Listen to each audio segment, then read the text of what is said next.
Gloria a Dios por su misericordia.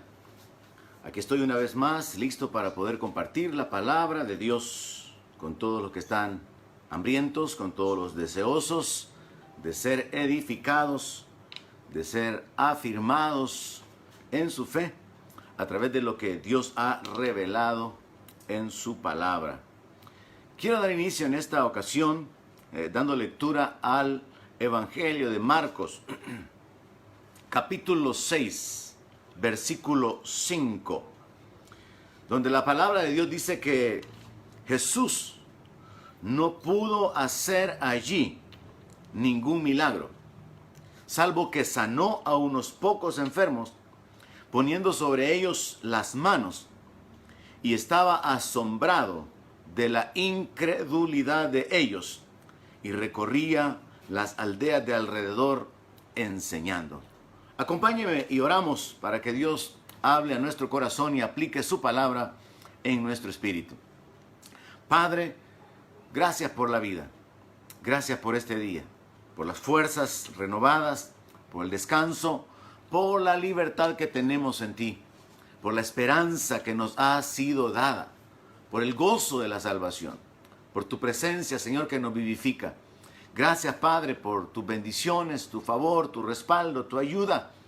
Gracias, porque podemos detenernos en tu palabra, ser animados con ella, ser vivificados, ser guiados y establecidos en nuestra fe. Padre, gracias en el nombre de Jesús por tener cuidado de nosotros, por ponerle ese límite al enemigo que no puede ser traspasado, por mostrar tu fidelidad en que no nos dejas ser tentados más allá de lo que podemos soportar. Padre, bendecimos tu nombre, proclamamos tu grandeza, declaramos tu santidad, tu poder, tu señorío. Te adoramos reconociendo tu dignidad, tu santidad, tu gloria. Bendecimos tu nombre porque hemos probado que tú eres bueno, que tú eres fiel, porque sabemos que no hay Dios fuera de ti, que tú eres el Señor, el creador de los cielos y de la tierra, y que tú eres nuestro Redentor y nuestro Padre. Recibe la alabanza, las acciones de gracia, recibe la adoración en el nombre de Jesús, nuestro Señor, y habla nuestra vida, Señor. Aplica tu palabra a nuestro corazón y bendice a cada uno de aquellos que tengan la oportunidad de detenerse para recibir esta palabra.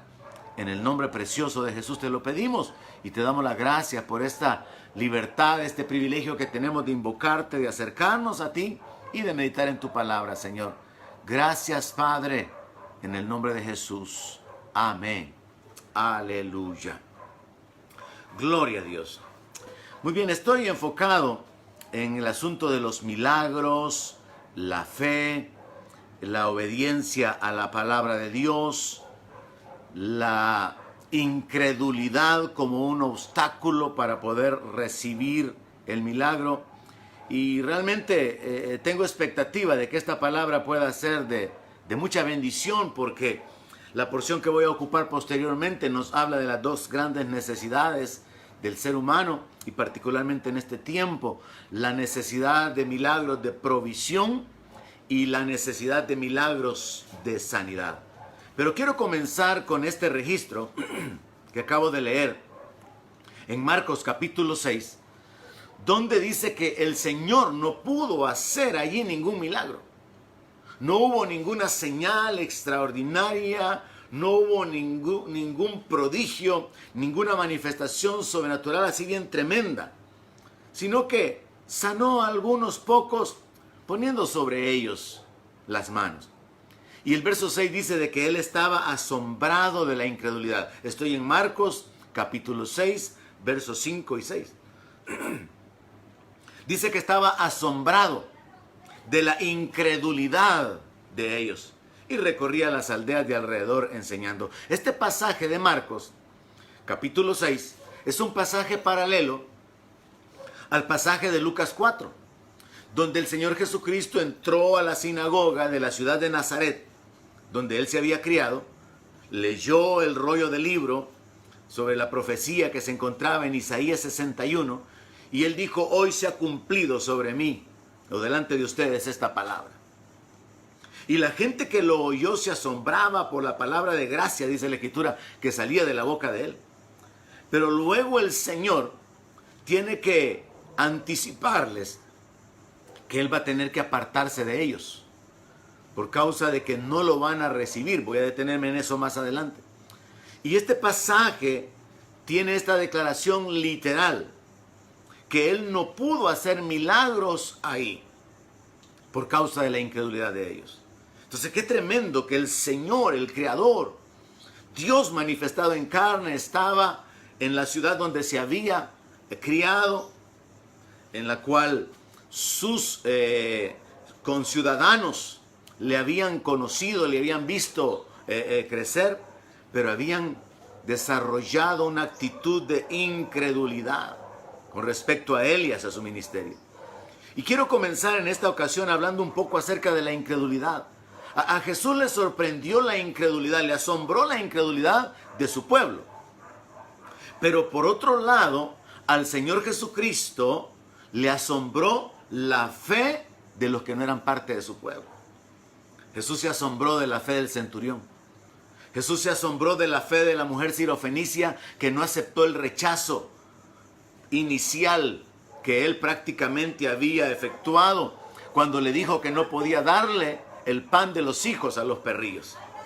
Entonces Jesús se enfoca en la fe. Jesús se enfoca en la incredulidad y ambas cosas le causan a él asombro. Ahora, ¿qué es lo que causa la incredulidad? Primero, son los razonamientos. Nuestra mente es la que choca con la fe. Es nuestra manera de pensar, nuestra manera de ver las cosas en lo natural. Lo que llega a la conclusión: no es posible, no puede ser, no puede suceder. Y concluye: no va a suceder nada, porque no es lógico. En el caso del Señor Jesucristo, siendo que él se había criado en esa ciudad y conocían quién era su familia, sabían quién era su padre, sus hermanos, los razonamientos fueron: ¿y que no es este el hijo de José? Pues? ¿Que no es este el hijo del carpintero? Tenían prejuicios, porque en el entendimiento de ellos, Jesús no procedía de la tribu de Leví. Jesús no tenía una formación espiritual como un líder religioso, no pertenecía a la tribu sacerdotal, así que ellos incluso tenían prejuicios por causa de la falta de educación del Señor Jesucristo. Y podríamos decir que este es el primer elemento que abona para la incredulidad, los razonamientos. Así que usted tiene que tener cuidado con los razonamientos, porque los razonamientos son los que roban, detienen los milagros. Pero también otro elemento que ayuda o abona para la incredulidad es la tardanza divina. Conocemos las promesas de Dios, conocemos la palabra, pero Dios se ha tardado. Y debido a que Dios se ha tardado, la incredulidad comienza a tomar lugar, a posicionarse, a establecerse. Y llegamos a aceptar la derrota, la necesidad, la condición de dificultad como algo normal. Nos acomodamos a las circunstancias. Número 3, podría decir que otro obstáculo para recibir los milagros o que abonan para la incredulidad es la religiosidad. Cuando lo que tenemos es un sistema de religión, de cosas que tenemos que hacer y de cosas que no tenemos que hacer. Vivimos superficialmente en el sentido de que hay una relación con Dios basada en hacer y no hacer. Basado en mandatos, en prohibiciones y en imposiciones. Pero esto se puede realizar sin vivir por fe. Es lo que los judíos hacían. Ellos no tenían fe mientras realizaban sus sacrificios. Y por eso en Malaquías ellos dijeron: qué fastidio es esto. No tenían la fe puesta en el entendimiento, en el hecho de que la sangre derramada de los corderos estaba librándoles de la culpa, del juicio. Así que lo hacían de una manera religiosa, de una manera mecánica. Eso también estorba el recibir los milagros. Creer que por lo que hemos hecho somos merecedores, o creer que por lo que hemos hecho no merecemos. Y este es el otro obstáculo para los milagros. el otro obstáculo que impide que caminemos en fe y que abona a favor de la incredulidad, el pecado. Una conciencia de pecado, un sentimiento de no soy digno, no soy merecedor. Pero todos estos elementos están conectados con nuestra mente. La religiosidad, el pecado, el que Dios se haya tardado o los razonamientos humanos, al final todo está conectado.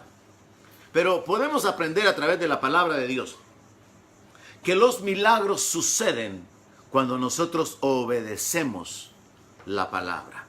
Así que hay que estar atentos a la palabra de Dios. Dios puede obrar de muchas maneras.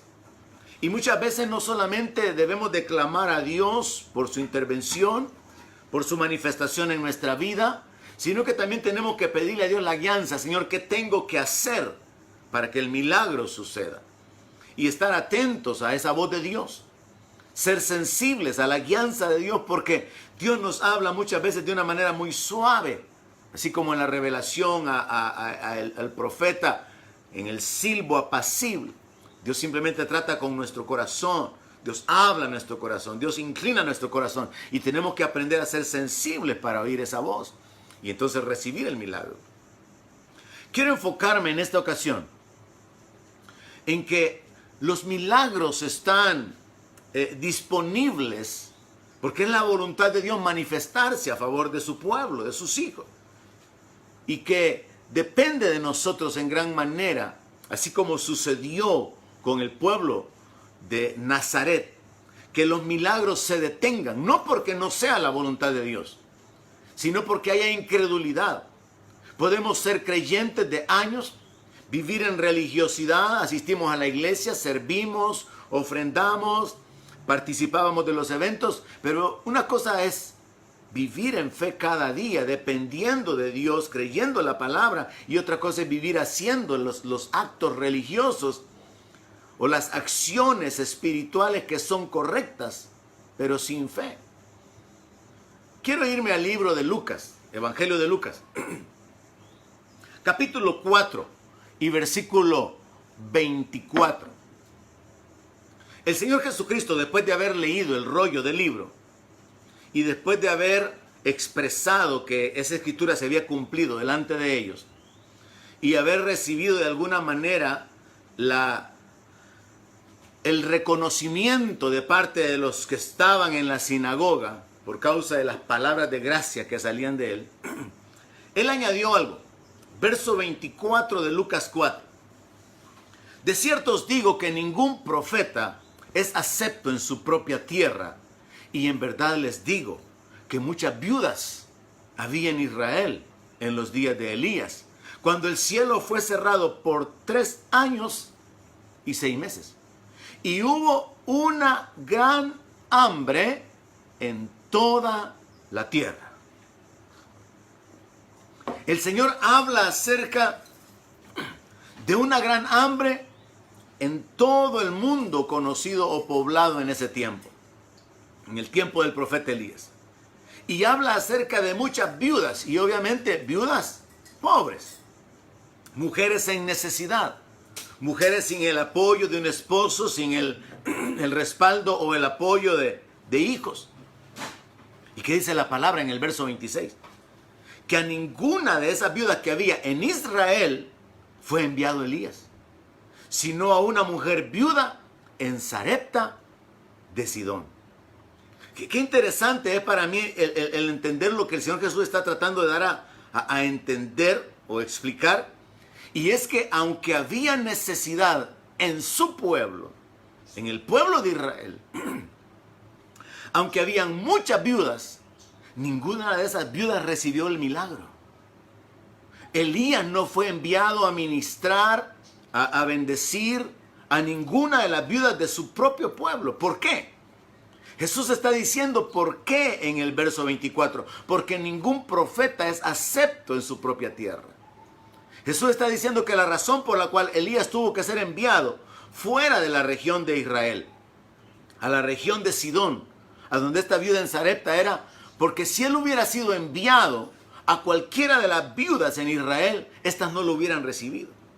Y esto a mí me pone a reflexionar. ¿Será posible que como pueblo de Dios ahora nosotros, como iglesia, estemos perdiéndonos los milagros por la incredulidad, por la religiosidad, por la conciencia de pecado, por la falta de sensibilidad a la voz de Dios, por caminar en incredulidad porque Dios ya se tardó y no nos responde?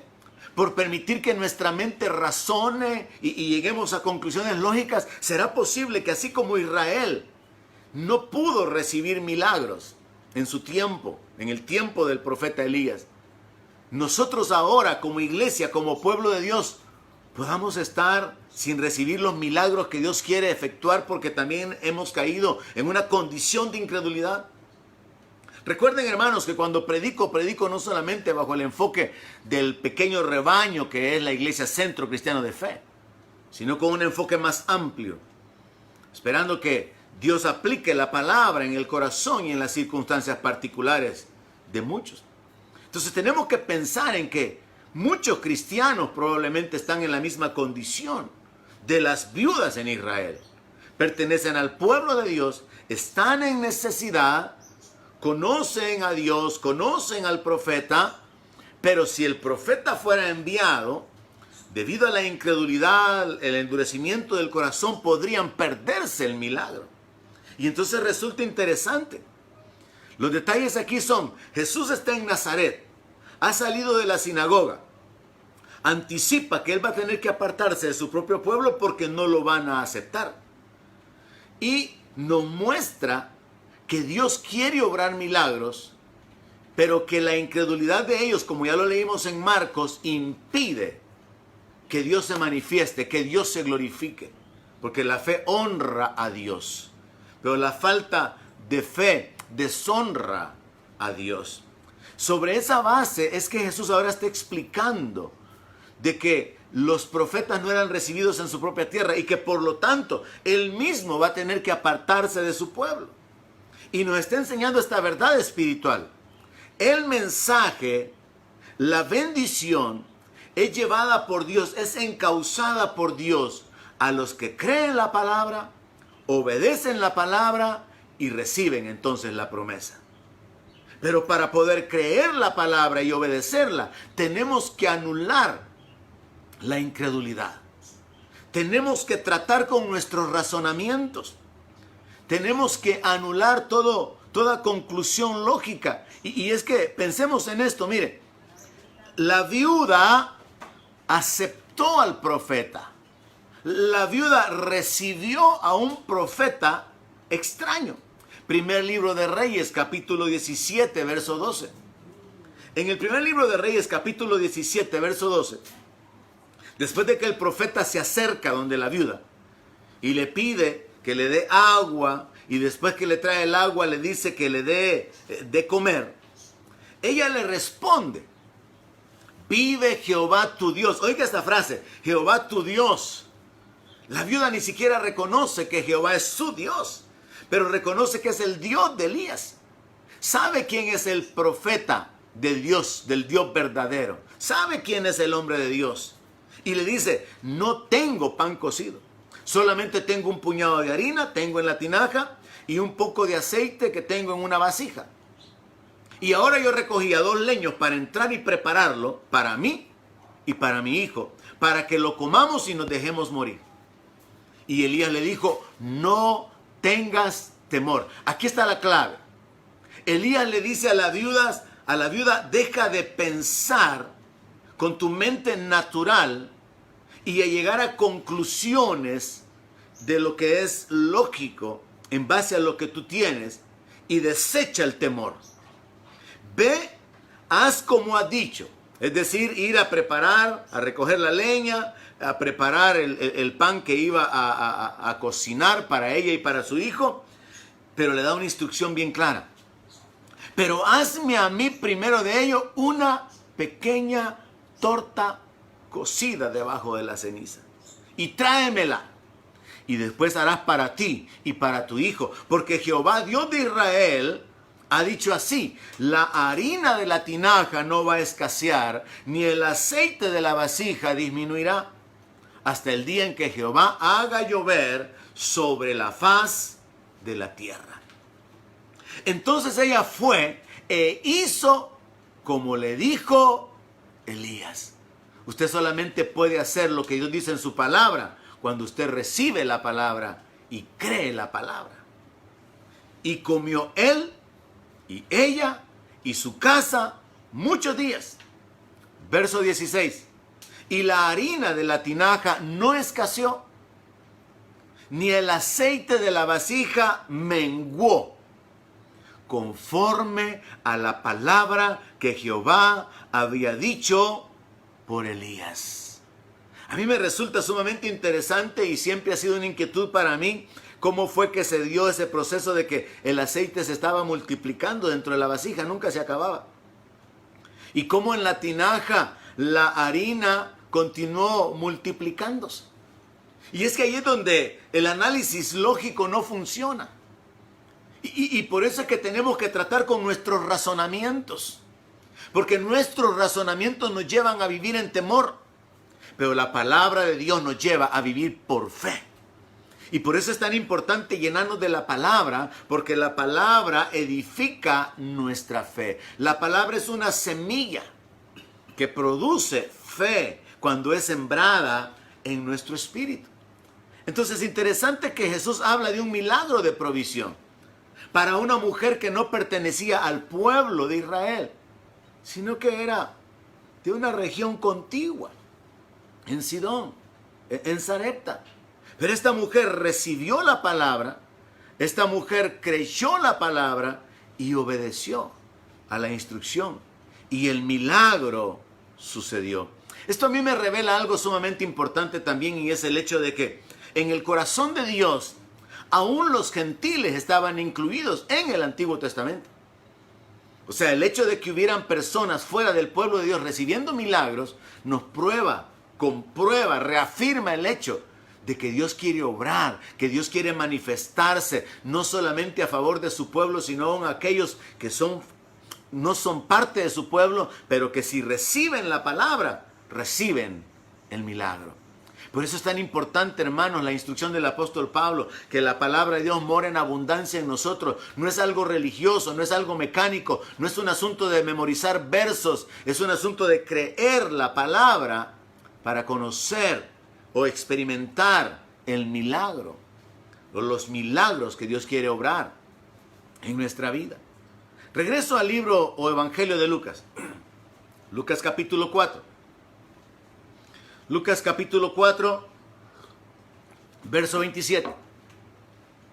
El Señor Jesús continúa. Recuerde el escenario. Él acaba de salir de la sinagoga.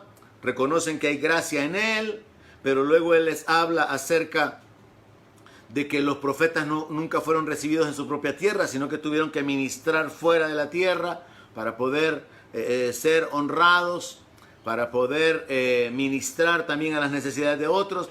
Y en el verso 27 se nos habla de un caso muy particular relacionado con una sanidad tremenda. Y dice, muchos leprosos había en Israel en tiempo del profeta Eliseo, pero ninguno de ellos fue limpiado. Oiga eso, es como ahora. Hay mucha gente que tiene hambre en toda la tierra ahora. Hay mucha gente que está enferma, y no solamente por el virus, sino por diferentes enfermedades ahora. Y la gente se pregunta, ¿y por qué Dios no hace nada? Si Dios es Dios, ¿por qué no sana? ¿Por qué no provee? Y aquí tendríamos que entrar en otro estudio relacionado con el hecho de que el mundo está bajo el poder del diablo, que el ser humano causa con su pecado la maldición, causa las consecuencias, la muerte, la maldad del hombre oprime a otros hombres, porque Dios nos ha dado el libre albedrío y una serie de elementos que son parte de la respuesta de por qué es que hay una condición de sufrimiento en la tierra.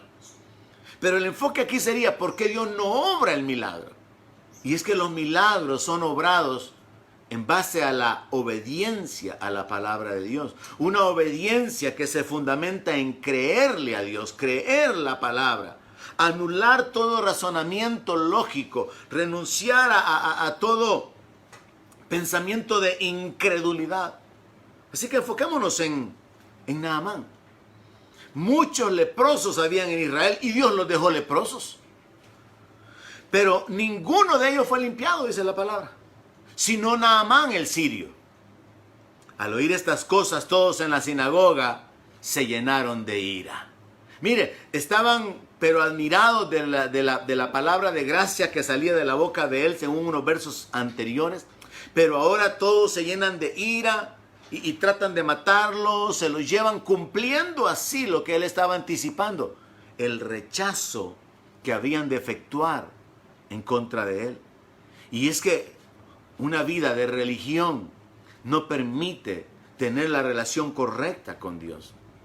Una vida o una persona que está vacía de la palabra no va a poder caminar en obediencia porque no va a tener el fundamento de fe sobre lo que Dios ha prometido, sobre lo que Él puede hacer. Y este principio se repite así como con la viuda. Y como le dije, para mí un pasaje muy importante porque trata o cubre las dos necesidades como más esenciales del ser humano. La necesidad del alimento, de la provisión y la necesidad de la sanidad para poder ser restaurada la salud. Y en un solo pasaje el Señor pone un ejemplo de cada uno y establece qué fue lo que impidió que el pueblo de Dios, Israel, no recibiera más milagros. Y que eso mismo se estaba repitiendo en su tiempo en Nazaret, porque no pudo hacer ahí muchos milagros por causa de la incredulidad de ellos. Y mi aplicación particular sería en este tiempo el hecho de que la iglesia se esté perdiendo los milagros. Porque aunque haya mucha gente en necesidad en el pueblo de Dios, por causa de la incredulidad, por causa del temor, por causa de los razonamientos lógicos, nos estemos perdiendo la provisión que Dios quiere enviar. Por causa de la incredulidad, por causa de estar vacíos en nuestro espíritu, por haber llenado nuestra mente, nuestro corazón, nuestro espíritu, no de la palabra de Dios, sino quizá de las noticias del mundo, de la basura del mundo, no tenemos la fe que nos permita obedecer, no tenemos la sensibilidad espiritual para oír la voz de Dios y podamos estarnos perdiendo un milagro de sanidad. Ese es el punto que yo quiero principalmente enfocar. Que Israel, aunque era el pueblo de Dios, se perdieron muchos milagros en el tiempo de los profetas. E Israel, en el tiempo del Señor Jesucristo, y comenzando con Nazaret, porque no fue solamente allí, comenzando con Nazaret, se perdieron los milagros, porque no recibieron al Señor Jesucristo, porque no creyeron en Él, no recibieron la palabra, no obedecieron la palabra, y por lo tanto se perdieron la bendición. Interesante que enfoquemos el proceso para el milagro, porque lo que vemos es que hay que recibir la palabra, es decir, oírla.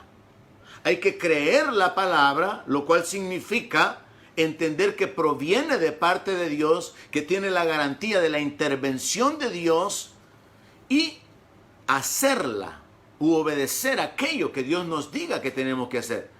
Y esto bajo el entendimiento, hermano, de que Dios tiene muchas maneras de obrar. A un profeta le dijo que le echara sal a una comida que estaba envenenada. Creo que fue al profeta Isaías que le dijo que pusiera masa de higos para la sanidad de un rey de su tiempo. Dios tiene muchas maneras. Tenemos que aprender a oír la voz de Dios, pidiendo la guianza. Señor, ¿qué tengo que hacer para ver un milagro, para ver una manifestación en mi vida? A los leprosos simplemente les dijo, vayan y preséntense a los sacerdotes. Hay muchas maneras en las que Dios puede obrar, pero el asunto es recibir la palabra, creer la palabra y obedecerla. Veamos qué es lo que pasó en el caso de Naamán. La historia de Naamán se encuentra en el segundo libro de Reyes, capítulo 5, verso 9. Vino Naamán con sus caballos y con su carro. Se paró a las puertas de la casa de Eliseo. Entonces Eliseo le envió un mensajero y le dijo, ve y lávate 7 veces en el Jordán, y tu carne se te restaurará y serás limpio. Y Naamán se fue enojado diciendo, he aquí yo decía para mí, saldrá él luego, y estando en pie, invocará el nombre de Jehová, su Dios. alzará su mano y tocará el lugar y sanará la lepra. Habana y Farfar, ríos de Damasco, ¿no son mejores que todas las aguas de Israel? Si me lavare en ellos, ¿no seré también limpio? Y se volvió y se fue enojado. Vea que el mismo proceso mental de razonar con la lógica, el mismo proceso de la duda, el mismo proceso de rechazo de la palabra que sucedió con el pueblo de Israel, está tomando lugar en la mente de este sirio, pero él afortunadamente y para su propio beneficio reaccionó después de que sus criados le hicieron reflexionar. Pero vea que el enfoque es el mismo. ¿Qué es lo que nos impide recibir el milagro? ¿Por qué fue que Naamán estuvo a punto de perder su milagro? ¿Qué es lo que causa que muchos creyentes perdamos los milagros? Es no recibir la palabra. Es no entender cuando la palabra viene de parte de Dios. Y por lo tanto no querer obedecer lo que Dios ha dicho, aunque sea algo insignificante. En el caso de la viuda me llama la atención que contrario a los predicadores de prosperidad que dicen haga una ofrenda sacrificial, dele a Dios todo lo que tiene, lo que el profeta le dijo, hazme a mí una torta pequeña. Porque hay que identificar la palabra que viene de parte de Dios. Al joven rico, si el Señor en su trato personal le dijo vende todo lo que tiene, porque hay un trato muy individual. Pero el asunto es reconocer, esto es palabra de Dios. Voy a obedecerla y voy a recibir lo que Dios tiene para mi vida. Y esto, hermanos, es mucho más que sentarse como en este tiempo a oír la palabra o como en el tiempo anterior asistir a la iglesia. No, nuestra relación con Dios no está basada en asistir a la iglesia. No está basada en que usted ya oyó el mensaje ahora y se queda libre. No, Pablo enseñó la clave. Él habló, la vida que ahora vivo en la carne, la vivo en la fe del Hijo de Dios. Vivo agradeciéndole, vivo bendiciendo su nombre, vivo alabándole, vivo invocando su nombre, pidiendo su manifestación. Vivo presentándole mi ansiedad, mi inquietud. Vivo pidiéndole su guianza. Vivo pidiéndole a Él que se manifieste, que intervenga. Es una vida de dependencia. No simplemente que después de que usted ya recibió el mensaje esta mañana, ya ha cumplido espiritualmente o religiosamente. No, es una vida que continúa. Y que en ese creer, en esa expectativa, la Biblia habla acerca del Dios de esperanza que nos llena de gozo en el creer. Y usted puede tener gozo mientras cree. Usted puede tener el gozo de la salvación, seguro de que si se muere no hay problema. Su vida ya fue asegurada por la muerte del Señor Jesucristo. Y mientras usted está vivo, usted vive con la expectativa de milagros, de la manifestación de Dios. Y está en necesidad y en problema, pero tiene la expectativa de que Dios puede manifestarse. Pero hay que tratar con los razonamientos lógicos. Esto fue lo que casi le roba, voy a decirlo así, el milagro a Naamán. Sus razonamientos. Él esperaba que por causa de ser un general, el profeta tenía que salir, pero rápido, a atenderlo, haciéndole los honores, dado que él era un militar de alto rango en el ejército sirio. Él dijo, saldrá luego. Él esperaba que lo atendiera. Él esperaba que orara por él y que tocara el lugar donde estaba la lepra.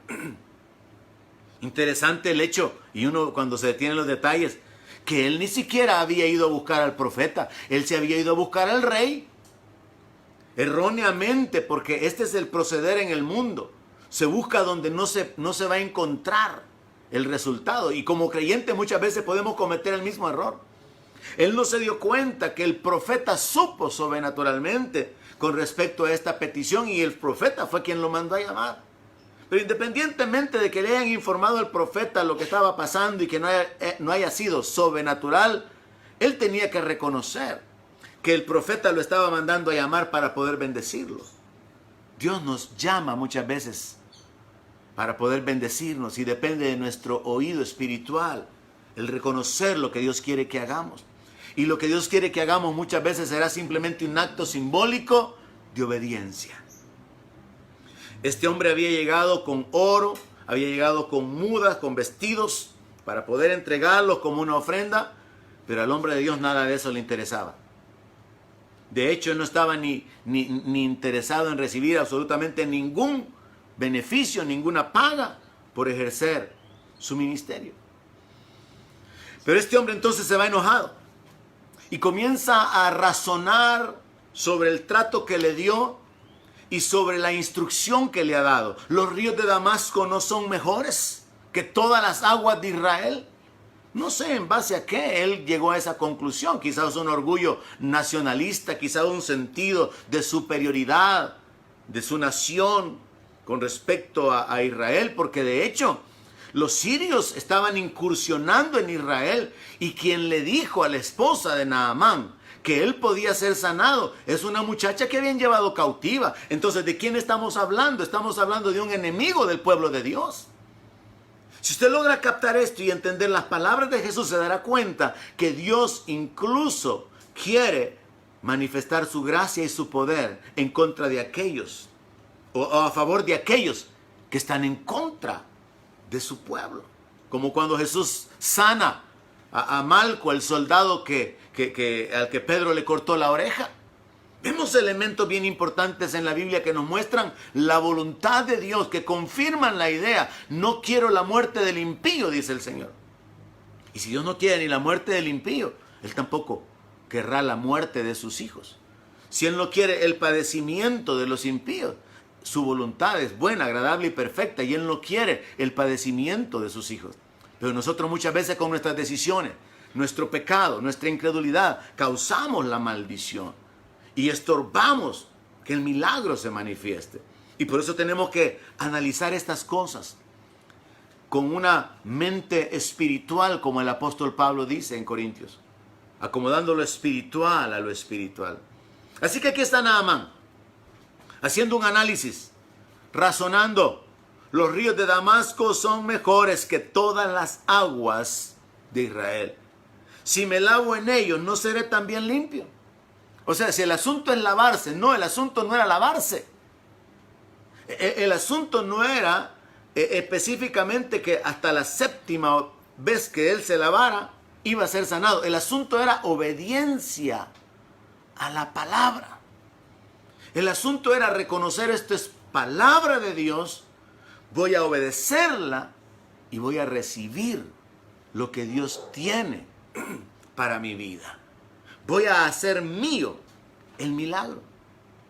Entonces nos damos cuenta, hermanos, en estas dos historias, que Dios está obrando, que Dios está enviando la bendición a los que creen la palabra y la van a obedecer y por lo tanto van a recibir la bendición. Bajo este enfoque yo podría decir, la bendición de Dios ya tiene escrito un destinatario, porque fue enviada específicamente a esa viuda. La bendición fue enviada específicamente a este general que, siendo enemigo de Israel, Dios lo sanó. Porque la palabra lo que continúa narrando es que sus criados se le acercaron. Verso 13.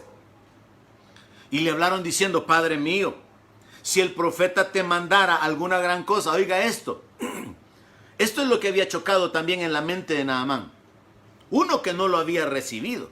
Dos, que su expectativa del trato con él no se había cumplido. Y tres, que lo mande a bañarse, que lo mande a lavarse 7 veces. Y entonces los criados le hacen reflexionar y le dicen: y si el profeta te hubiera mandado que hicieras alguna gran cosa, algo con esfuerzo, algo con sacrificio, ¿no lo harías con tal de obtener la sanidad de tu piel, de tu carne? ¿Cuánto más si lo que te está diciendo es: lávate y serás limpio? En ese momento Naamán reacciona, en ese momento Naamán anula los procesos mentales, racionales y lógicos que son los que detienen la manifestación del milagro. Y él como que llegó a la conclusión: ciertamente aquí el asunto no es que si las aguas de Siria son mejores que las aguas de Israel. El asunto aquí no es si tengo que bañarme 7 veces, 8 veces, 6 veces, sino que el asunto es que tengo que obedecer la instrucción dada por este hombre de Dios y hacer exactamente como él dice. No es un asunto de que tenga que hacer un sacrificio personal o simplemente algo simbólico. Simplemente es la palabra que el Dios de los cielos, el Dios de Él, ha dado para efectuar la sanidad. Él entonces anula todo razonamiento. Él anula entonces su sentido de soberbia, su orgullo. Y Él desciende y se zambulló 7 veces en el Jordán, conforme a la palabra del varón de Dios. Y su carne se volvió como la carne de un niño y quedó limpio. Qué interesante, hermano, ver cómo el milagro puede suceder de una manera inmediata. Pero no hay explicación lógica para los milagros. Y es ahí donde yo quiero empujarlo en esta hora. Que usted deje de evaluar, de analizar la condición que se puede presentar en lo natural y que clame a Dios por el milagro, clame a Dios por la guianza, clame a Dios por la palabra, por la instrucción específica, así como, Señor, si hay algo que yo debo de hacer para poder ver tu mano manifestándose en mi vida, revélate. Dime qué debo de hacer. Obra en mi vida. Manifiéstate. Y al recibir esa palabra, pues obrar. Tenemos que aprender a movernos bajo la guianza de Dios. Tenemos muchas veces, hermanos, no simplemente pedir el milagro, sino pedirle a Dios la guianza para saber qué es lo que nosotros tenemos que hacer. Así como cuando David, con el peligro, con amenazas, oraba, Señor, ¿subo en contra del enemigo o tú te vas a encargar de ellos? O como lo hicieron los reyes de Israel en tiempos de guerra, que clamaron a Dios, invocaban a Dios. Y entonces vemos a Dios diciendo, en un caso en particular, no hay para que ustedes peleen en esta guerra, porque no es de ustedes, es mi guerra, dice el Señor. O vemos las instrucciones como cuando Dios habla a Josué, por ejemplo, envía espías para que puedan supervisar la tierra. Hay instrucciones específicas de parte de Dios. Y como parte de nuestra comunión con Dios tenemos que aprender a decirle, al igual que Samuel, Señor, habla que tu siervo oye. ¿Qué quieres que haga? ¿Qué quieres que deje de hacer? ¿Qué es lo que quieres que yo haga para poder ver el milagro, para poder ver tu manifestación en mi vida? Y es que ahí, hermanos, nosotros tenemos que entender a través de este pasaje que hemos escudriñado en esta hora, que por esta razón, de una manera similar como compartí en una sesión anterior, Dios deja que sus hijos mueran, porque Dios no tiene ningún problema con la muerte de los justos. Y la palabra de Dios dice que es estimada delante de Jehová la muerte de sus santos. Dios no tiene ningún problema con eso. Dios deja muchas veces que la muerte alcance a sus hijos. Y lo hice bajo el enfoque de pastores que han muerto por esta epidemia, creyentes que han muerto por esta epidemia, y lo amplía muchísimo más a creyentes que han muerto por accidentes, creyentes que han muerto asesinados por impíos, y Dios lo permite. Y traté de explicar el hecho de por qué que eso sucede y por qué Dios lo permite, por qué Dios guarda a unos siervos y Dios no deja o no hace nada por guardar la vida de otros siervos. Lo expliqué en una exposición anterior. Pero ahora el enfoque es, ¿y por qué Dios hace milagros a favor de unos y no hace milagros a favor de otros? Y por aquí la línea espiritual que tenemos que descubrir. Cuando Dios habla a nuestro corazón, tenemos que asegurarnos de obedecer esa palabra, hermano. Porque Dios puede hablarle de compartir, Dios puede hablarle simplemente de orar, Dios puede hablarle de bendecir a alguien en particular, y esa será la base para que Dios se manifieste a favor suyo. A mí me gusta la idea, el hecho de descubrir que, aunque por un lado encontramos que Dios obra a favor de unos siervos, de sus hijos, de su pueblo, y parece que está indiferente ante la necesidad de otros que también son miembros de su pueblo, y aquí encontramos una de las posibilidades, de las razones por las cuales esto puede suceder. Por otro lado, hay que entender, hermanos, que Dios en realidad está obrando de una manera secreta. Y cuando nosotros entendemos eso, nos damos cuenta de que muchas veces lo que sucede es que la respuesta de Dios va a venir de una manera natural. no va a ser una gran señal, algo milagroso, algo portentoso, sino que Dios va a obrar de manera que va a usar las circunstancias naturales, y tenemos que aprender a descubrir a Dios obrando en las circunstancias, de manera que así como un médico, después de ver que un creyente que estuvo en oración y ayuno respaldado por sus familiares, después de tener un cuadro clínico de muerte, es levantado y el médico dice, no, es que quizás nos equivocamos en los exámenes. No, no es que quizás se equivocaron en los exámenes. Es que hay un Dios en los cielos que da vida a los que claman, a los que creen en Él. Pero se busca una respuesta natural, una respuesta lógica. Y en esto nosotros tenemos que aprender a ver también que Dios obra naturalmente. ¿Qué quiero decir con esto? Que aún en las circunstancias en las que nos encontramos, en las que muchas veces estamos esperando un milagro, una intervención sobrenatural, una señal, un prodigio, algo así que realmente es impactante, probablemente la intervención divina se va a dar por medios naturales. Por ejemplo, en Proverbios 16:7 dice que cuando los caminos del hombre son agradables a Jehová, aún a sus enemigos hace estar en paz con él. ¿Qué significa eso? Que cuando alguien camina en el temor de Dios, en obediencia, y está agradando a Dios con su vida, llevando fruto para su gloria, Dios puede causar que los que son sus enemigos estén quietos. Que los que son sus enemigos se abstengan de levantarse en contra de él. Pero por el otro lado, como en el caso de Salomón, cuando Dios quiere tratar con alguien por causa de su desobediencia o de su pecado, en el caso de Salomón, claramente, la palabra de Dios dice que Dios levantó por adversario contra Salomón a Rezón, hijo de Eliada, el cual había huido de su amo Adad-Ezer, rey de Soba. Entonces aquí lo que podemos ver es que Dios está obrando de una manera aparentemente natural, y es parte de su intervención. Y yo quiero que usted amplíe su mente hacia esto.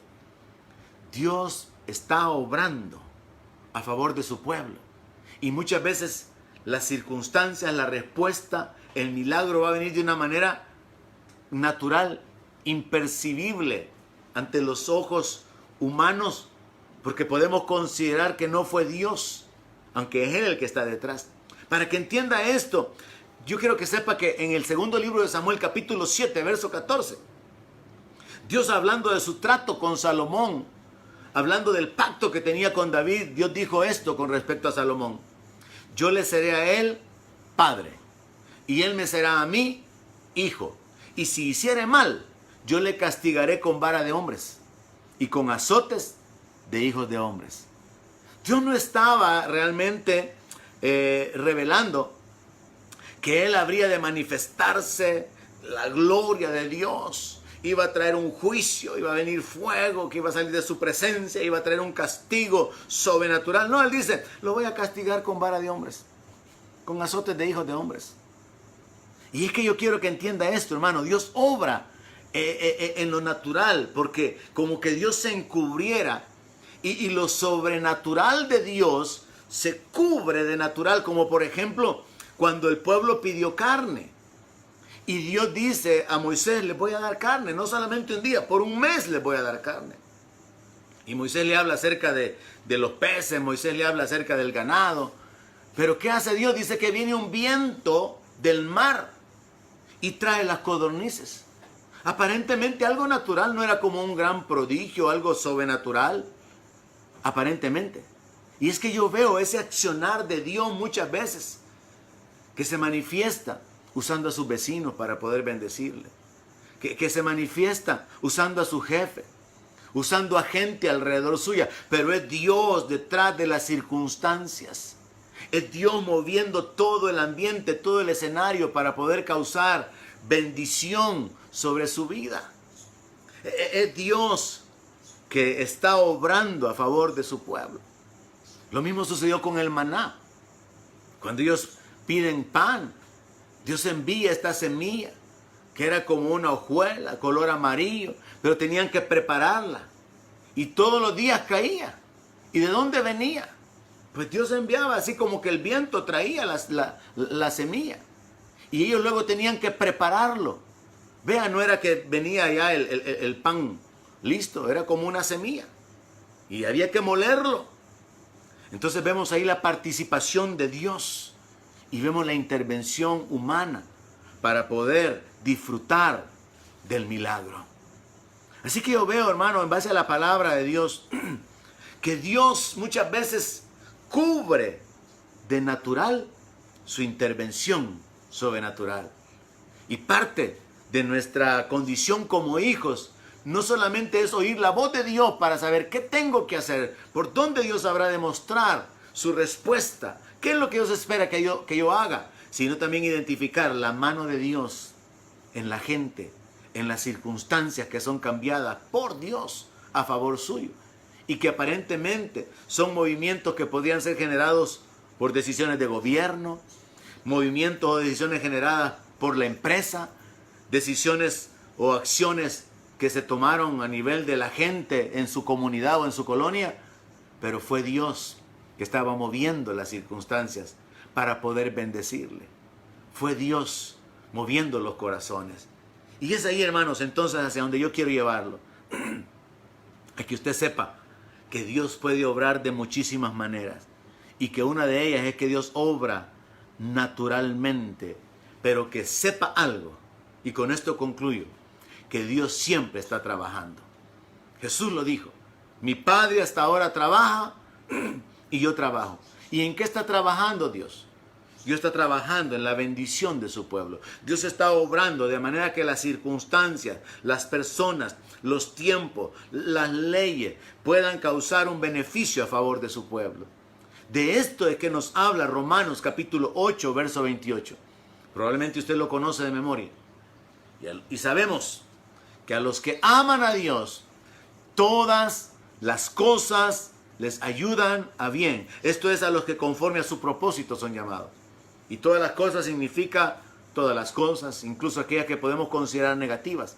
Pero la clave está en que todas las cosas, todas, lo que parece una tragedia, unido con el resto de cosas, eventos o circunstancias en la vida de una persona, van a ayudar para bien, para fortalecerlo, para desarrollar su comunión con Dios, para levantarlo a otro nivel. Una necesidad lo puede llevar a desarrollar virtudes, cualidades, capacidades. El cierre de un negocio lo puede llevar a abrir otro mejor. Hay circunstancias en su vida que juntas van a ayudar para el bienestar de los que aman a Dios. Para poder entender esto de una manera más clara, hay una versión en inglés que lo que dice es: nosotros sabemos que todas las cosas trabajan juntas o cooperan para el beneficio de los que aman a Dios. Pero ¿quién es el que hace que esas cosas trabajen juntas? ¿Quién las armoniza? Es Dios. No es algo aleatorio, no es algo circunstancial o del destino, es Dios obrando en la vida de los suyos. Hay otra versión en inglés que lo que dice es: y nosotros sabemos que Dios siempre está trabajando para el beneficio de todos aquellos que le aman. Y sobre esta base, hermano, nosotros podemos vivir confiados, sabiendo que las circunstancias que estamos viviendo en el presente, a través de nuestra obediencia, a través de nuestra dependencia de Dios, a través de nuestra confianza en Él, nos van a llevar a otro nivel. Nos van a llevar a experimentar beneficios. Yo creo, y lo he mencionado quizás casi desde el principio de esta situación, muchos van a levantarse a una condición económica mejor que la que tenían antes de que esto comenzara. Muchos creyentes van a ser levantados a una mejor condición. Yo creo que también muchas iglesias van a ser levantadas a una condición mejor de lo que estaban. En su comunión con Dios, en la influencia, en el alcance, en el fruto. Pero volviendo al enfoque particular o personal, esta situación que causa que usted pueda tener quizá más tiempo para dedicarse a la palabra, para clamar a Dios, lo puede llevar a otro nivel, a un nivel de beneficios, a un nivel de influencia, a un nivel de disfrutar el favor de Dios sobre su vida. Así que sea sabio, sea sensible a la voz de Dios, reciba la palabra, obedezca la palabra, y entonces recibirá el milagro de Dios en su vida. Pero sepa, insiste en eso, no por causa de su actitud religiosa, no por causa de que antes usted era un fiel asistente a la iglesia y ahora usted es un fiel oidor del mensaje a través de la internet. No, es un asunto del corazón. Cada día, continuamente, bendiciendo al Señor, invocando el nombre de Dios, con expectativas del poder de Dios, pidiendo la guianza, obedeciendo la palabra, viviendo en temor, limpiándose más cada día, alabándole y dándole la gloria que Él se merece, viviendo por fe la vida que ahora vivimos en la carne. Sigamos adelante, hermanos, y no permitamos que los milagros se pierdan, como sucedió con el pueblo de Israel. En los tiempos de Jesús, en los tiempos de los profetas, accesemos a los milagros que Dios tiene para nosotros, siendo sensibles a su palabra, obedeciéndola, y entonces tendremos muchas más razones para poder darle la gloria al que vive por los siglos de los siglos. Que Dios les bendiga. No se olvide de compartir la palabra de Dios con aquellos que usted considere que están necesitando de escucharla. Bendiciones a todos. Donde mi palabra sea su alimento, allí quiero